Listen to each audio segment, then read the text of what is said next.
we get our NFL playoff predictions and Super Bowl winner. So, as we bring up all of our amazing brackets, oh man, let me.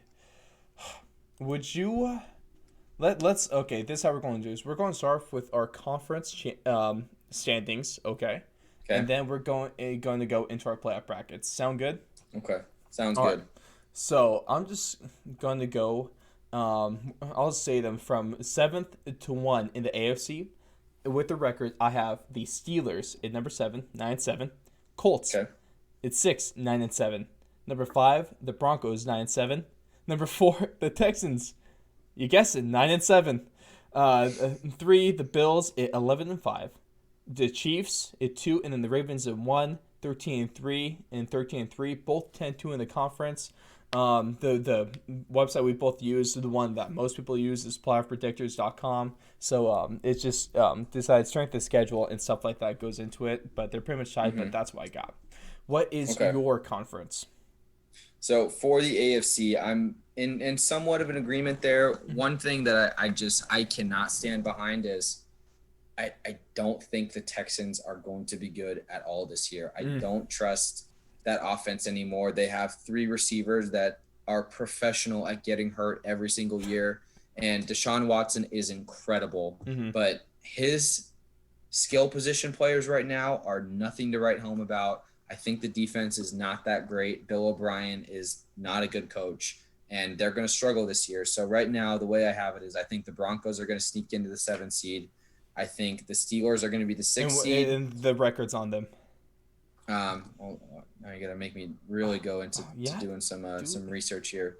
Um, Okay. so the Broncos, I believe, are going to be 7-9 and sneak into the playoffs. Wow. They're going to get blessed by Wow. the seventh edition. And Damn. here's what I think is going to play into this is I think the top heavy teams are going to be really good, and I think the bad teams are going to be really bad. Mm, So I think there's going to be very, very high, 12, 13, 14 win teams at the top, and then, gotcha. 2, 3, 4 win teams at the bottom. So I think 7-9 is able to sneak in this year. Mm, I believe that the Steelers are going to sneak in to the 6th seed with a 9-7 record. I think that the Patriots are going to be the 5th seed this year. They're going to have a 10-6 record. I think they're going to be able to beat up on their division. The Jets and the Dolphins are not good teams. I think no. that's 4 easy wins for them right there. I Hey, think the but you never know. Titans. Week 17, Miami Dolphins in Miami against the Oh my Patriots gosh, don't get me always, started on that game. always goes wrong for the Patriots. That is just, I mean, that is one of the most abysmal losses you can have as a team there. But I think you're going to have a rematch of the Patriots and Titans in the first round, with the Titans getting the 4 seed Love that. at 9-7 this year. They're going to win the division. I think the AFC South is going to be a very, very bad division. I think that the 3rd seed this year is going to be the Bills. I think they're going to win the AFC East, and I Mm-hmm. think they're going to be able to edge out the Patriots with a late season win Mm, against them. I think that the Chiefs are going to get the 2 seed because I think the Ravens are going to benefit from having a pseudo home game against them. The Ravens yeah. are going to get the 1 seed, and that is my playoff bracket, and I am sticking to it. All right. Now we go to the NFC. The NFC Yep. was a little more interesting for me given how the seedings went. Mm-hmm. But this one was a little more fun. Okay. Unfortunately, I had the Bucks. They didn't make the playoffs. They were 8 and 9-7, and so they barely Wow. missed out. But from Wow. seven, I told you, the dark horse. The Arizona Cardinals make it at 8-8. Then I got or sorry, 9-7, 9-7, Mm-hmm. and then at six, I got the Vikings at 10-6. Okay. Five, the Seahawks at 12-4. Number four, I have the Packers at 10-6. I'm not a huge fan of the AFC North, or sorry, the NFC North, but the Packers barely had like one game more than the Vikings when it comes to conference. That's why they won the division instead of the Vikings, even though they had the same record. In number three, I have the Cowboys at 12-4. In number two, I have the Niners at 13-3, and then the Saints in number one at 13-3. I like it. I like it a lot. So, to differ a little bit from that standpoint, I Mm-hmm. think the NFC is significantly better than the AFC this year. And just to kind of to show that point, See, I I don't have know a if they're couple. better, but I would say they're more competitive. I think they're deeper. I think they're much Yeah, deeper. They're that's a not good, as top heavy. I that's a good think the one. two best teams in the NFL are the Chiefs and the Ravens. Mm-hmm. And I think that the next 5, 6 teams in the NFC. NFL come from the NFC. Yeah. I think that barely missing the playoffs this year. I have the Rams at 9-7, Mm. finishing ninth. I have the Eagles at 10-6, missing the playoffs this year. I have the Packers finishing 10th at 9-7. The Packers are the fakest 13-3 team in the history of the NFL. So you're I saying don't think I think in all the years, or at least for a while now, there's at least been one team from the last year's conference championships that have not made the playoffs. Your pick is the Packers. Green Bay is that team. Green Bay is that team. Definitely, I think agree. I just think that they didn't do enough in the offseason to create a difference between the other teams Where in you're the saying NFC. Jordan Love, trading up for Jordan Love in the first round wasn't a great way to build up don't the get team. me started on that one, but how dumb do you have to be to have an all-world quarterback who's on his last legs, but he's still got 2-3 years left? Mm-hmm. You have nobody on the outside besides Devontae Adams. You don't have a tight end. You don't have a great offensive line, and you're going to not only draft a quarterback in the first round, but you're going to trade up to draft a quarterback in the first round that's not going to play. While we're talking about this, I wasn't mad about them drafting Jordan Love. I wasn't really mad about that. At least at that time, because they didn't do anything in the second through everything else. But it was a trading up that really irked me. Why are you giving up assets to trade for a guy that's not going to play for you in 2 to 3 years? A guy that are you could make trying it to to win the- a Super Bowl or not? You mean a guy that Are could you? make it to the second round anyway? Agreed. And I think there could have been a lot of people that could help that team. Mhm. So those are my teams that I had missing the playoffs. I Okay. have as the 7th seed and the 6th seed from the same division. I got the Bucks and the Falcons both finishing 10-6, Ooh. finishing 7-6 in the NFC. At the 5 seed, I do have the Seahawks in a similar fashion as last year. They're going to finish 11-5. They're going to narrowly miss the division, and they're going to be the 5th seed. The 4th seed this year, I have the Vikings. I think the Vikings are the most complete team in the NFC North. I think they're going to beat up on that division. I think that with Cook coming back, Cook's not going to hold out. And The getting CBA does- Ngakoue too. That was They huge. just got Ngakoue. I think that's huge because they lost Everson Griffin, so they Mhm. needed to replace him with Ngakoue. I think that Stephon Diggs, losing him is not going to be that huge of a deal. I think Justin Jefferson is a very good replacement. Mhm. I think they're going to be able to run a 12 personnel with Irv Smith and Kyle Rudolph extremely effectively. I think that they just have a very deep team, a very consistent team. Kirk Cousins is not going to do anything in the playoffs, but he's going to have a good regular season. They're going to go 10-6. They're going to win that division. I think the 3rd seed this year is going to be the Saints at 12-4. They're going to just do what they do every single year they have Drew Brees. They're going to win a lot of games. They're going to put up a lot of points. They're going to beat up on bad teams, and they're going to be competitive in the teams that they play that are also having winning records. I think your 2nd seed is going to be the Niners. They're going to be able to repeat. They're going to have a good season. They have an extremely high floor with a good defense and a good running game in that coaching staff. And your number 1 team in the NFC is going to be the Dallas Cowboys. They have the most talent on the offensive end, and I don't think it's that close. Besides from the quarterback position, they have a better player at every position than the Chiefs, besides Travis Kelce and Tyreek Hill. But every single other position, their offensive line is significantly better. Amari Cooper is not that far off from Tyreek Hill. CeeDee Lamb and Michael Gallup are significantly better than their other 2 receivers. I think Blake Jarwin's actually pretty underrated at Oklahoma State. He was a part of a pretty high-flying offense, an athletic guy, had good rapport with Dak. I think Jason Witten getting out of there was maybe the best thing that they could do. Yes. Tony Pollard, like I said, is going to be a weapon out of the backfield, not just a backup running back. And you have one of the best and most consistent runners in the NFL in Zeke Elliott. Feed Zeke. Zeke. I like that. And now we can move on to the wild card. And so In the NFC, my matchups are the 5 Seahawks at the 4 Packers, 6 Vikings at the 3 Cowboys, and then 7 Cardinals at the 2 Niners. I have the Okay. Seahawks I have the Seahawks being the Packers, and Vikings Cowboys is interesting because you have a team that always likes to choke in the playoffs, and then you also have a team that always likes to pull the upset and just somehow win the game in the playoffs. So that's why I chose the Vikings off of history to beat the Cowboys. And then I have the Niners, of course, being the Cardinals because Of course. I mean, come on. they're being the Cardinals. Then I mean, come on. on the AFC, it's going to be the 5 Broncos against the 4 Texans, 6 Colts against the 3 Bills, and 7 Steelers against the 2 Chiefs. The Texans only won the division because it's going to be a fairly weak division, probably maybe the weakest in the league. We'll see. So the Broncos beat the Texans. The Bills beat the Colts, and then the Chiefs, of course, they will beat the Steelers. Okay. I like it. You're I welcome. like it. I'll rattle it off here. In the NFC, I have the 5 seed Seahawks beating the 4 seed Minnesota Vikings in a rematch of last year. Okay, not a rematch hey, of last year. shout out to one of my friends of the show, Ryan Schilling. The wide left was all I need here. Shout out to Blair Walsh. Oh, poor! I feel so bad for Oh Ryan. my Poor gosh, Vikings Blair fans. Walsh. Blair Walsh has had a tough upbringing. Blair Walsh, man. Poor And guy. then going forward, I have the 3 seed the 3 seed Saints beating up on the division rival 6 seed Falcons.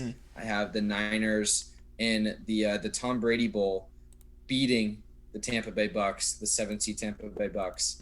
I have in the AFC, switching gears there, I have the 5 seed New England Patriots exacting their revenge on the Mike Vrabel led Tennessee Titans in that 5-4 matchup. I have the Buffalo Bills beaten up, and this game could finish 7-6 against the Steelers. And then I think the Chiefs are Depends going on to the weather, right? No, of course. I mean, well, it's in Buffalo. We'll get snow in Buffalo. In February. Not going to be very conducive to good weather, but the Chiefs are going to absolutely obliterate the Broncos in the wild card round. See, I'm gonna sound like a homer when I say this, but it may be the divisional thing. The Broncos haven't beat the Chiefs for a while, but every time the last few matchups they played the Chiefs, it's been a 1 or 2 possession game. So I'm just throwing. I'm going to to stop you there. Let's be real. Throwing it out I there. mean, in a playoff situation, who are you taking? I'm taking the Chiefs. Patrick Mahomes I'm taking or the Drew Chiefs. Lock? Hey. Let me think about. Hold on. Okay, I think Patty is going to be able to have a little bit of an advantage there. Yeah, I'm gonna go with you on that one. Okay. And I don't know if Fanny Pack Vic is going to be able to have the juice to be able to get a playoff win this year. I guess I'll have my fingers crossed. Now we get to move on into the divisional round, where things get a little more interesting. In the AFC side, I have the 3 Bills and the 2 Chiefs and the 5 Broncos and the 1 Ravens, and it goes exactly the way you think it might go. Chiefs and Ravens advance. I'm not gonna hold it up anymore. I have the Chiefs beating the Bills and the Ravens beating the Patriots. Yeah. Not that hard in the AFC this year. Not that hard. The Chiefs and the Ravens are significantly the 2 best teams, and they're going to win and face each other in the AFC Championship. And now it might be interesting more on the NFC side. I know you're the interesting. You're the Niners fan. I know one fan of the show, like I mentioned earlier, Ryan Watson, Niners fan.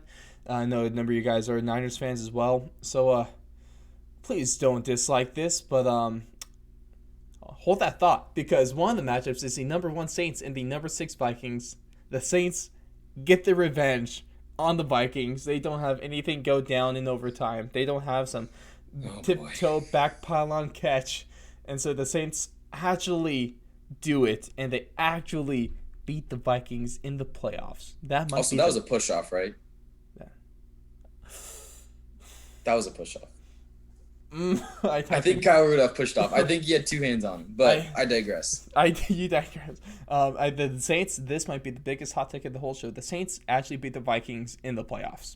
You can hold that one. And now, the other matchup is the 5 Seahawks and the 2 Niners. I got the Seahawks edging out the Niners in a very, very close, let's say, overtime game in the divisional round. Yeah, I mean, especially with a divisional matchup like that, it's not Playing for the not third cra- time in a season? yeah, it's not crazy to think that, but I mean, I think the Niners last year got extremely blessed to A, get the 1 seed, and to B, not have to play the Seahawks a third Mm-hmm. time in the playoffs. And so, I don't think that's going to happen, but I can see where that is in the realm of possibilities. Okay. Now your NFC.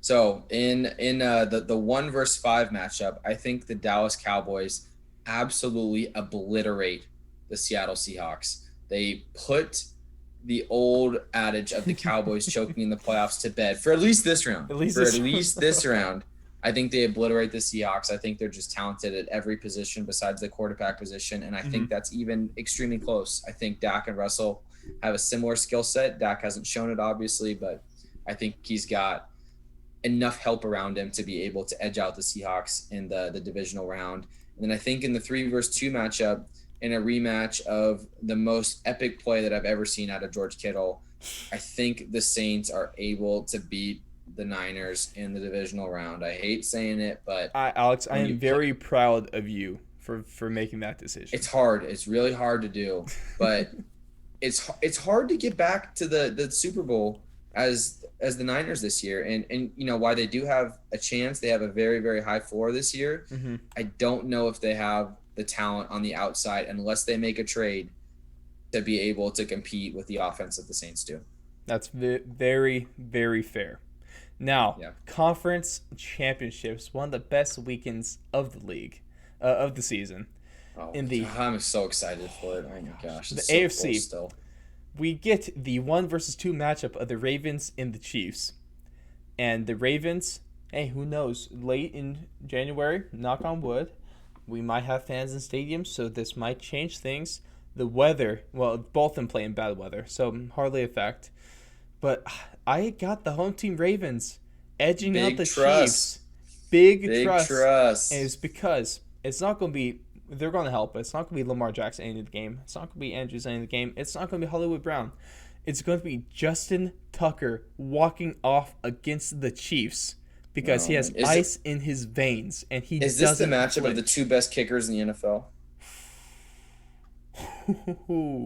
No, because Young Hoku is the best Oh my. kicker. Young Hui Koo. Sorry, Come on. You got to put some respect on this Bro. man's Okay, name. Young Hui Not Koo, mess but with it Young doesn't sound Hui. it doesn't sound as cool. Young Hoku is just the best. Well, also shout out to him because when's the last time you've seen someone, especially on the stage of the Thanksgiving game, kick back-to-back successful onside kicks? Doesn't I happen. mean, do you also throw back to also when Young Hui Koo kicked a field goal in the process of doing a backflip? Right? How do you do that? I mean, that's one of sorcery? the most unreal Magic? things that's ever been caught on film. It's so stupid. But I got the Ravens barely edging out against the Chiefs in what's going to be an all-time classic NFL conference championship game that I could rewatch for decades. That's Yeah. my prediction right there. But then the NFC, 1 Saints, 5 Seahawks. This is going to be a very interesting matchup, but it might be just too much for that Seahawks defense to handle. The Saints get the victory in that in advance to the Super Bowl. Real bold take there, having the 1 seed versus the 1 seed play each other Shut in the up. Super Bowl. It just goes down Crazy, well. man. Hey, No, shut I'm up. with you, I don't but want to hear it. I'm with you in the NFC side. I think that the Cowboys made a great run, but I think the experience of the Saints and the experience of Sean Payton, and they've just been screwed too many times in the playoffs for it to not even out a little bit. I think they're going to get to the Super Bowl this year, and I think they're going to be playing the Chiefs. I think the Chiefs are just too good.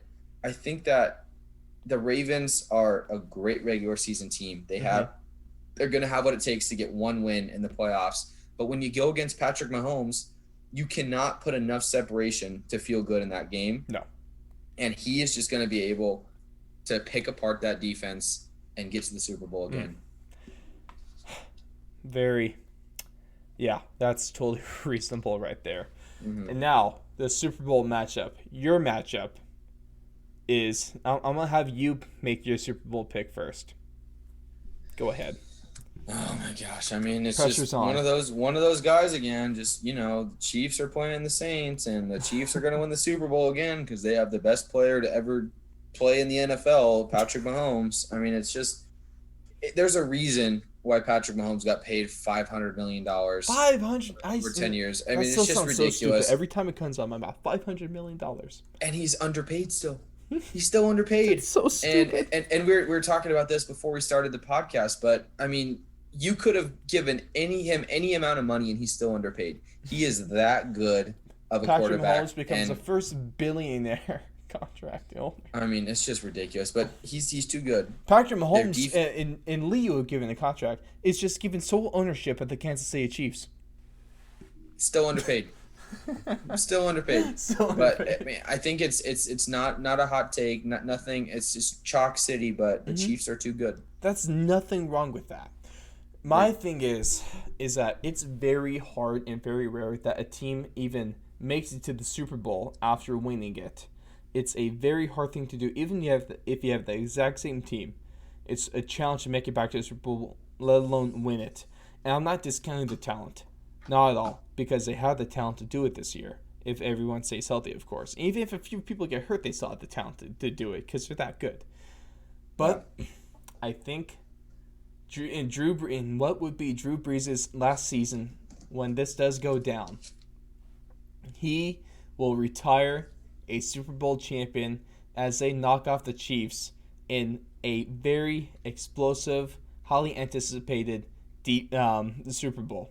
Super Bowl, it just writes itself. A Saints Chiefs Super Bowl would be poetry, and I would love just it. to see, I would love it. you have the quarterback matchup would be phenomenal because you have one of the most criminally underrated quarterbacks of all time in Drew Brees against one of the best talents, maybe the best talent the NFL's ever seen, Patrick Mahomes. But what's going to win this game and what ultimately wins Super Bowls is Sean Payne, Drew Brees, experience, and veteran tenacity and will to win. And that defense of the Saints is going to be what ultimately puts them over the top in this game because you have the Ravens. I mean, Justin Tucker's one thing, but the Saints, they got Big Nuts Lutz, okay? He's a playmaker all on his own. One of the best nicknames in the NFL. Easily. So it might come down to a kick. Might come down to a 4-point game, but the New Orleans Saints, God bless their fans because they deserve something good. They are going to be Super Bowl champions this year. Too much heartbreak to not have Or, even more predictable, they're going to get screwed, and the Chiefs are going to be Super Bowl champions because of an awful call. Yeah, I agree. Now that's poetry. Both in the realm of possibility there for sure.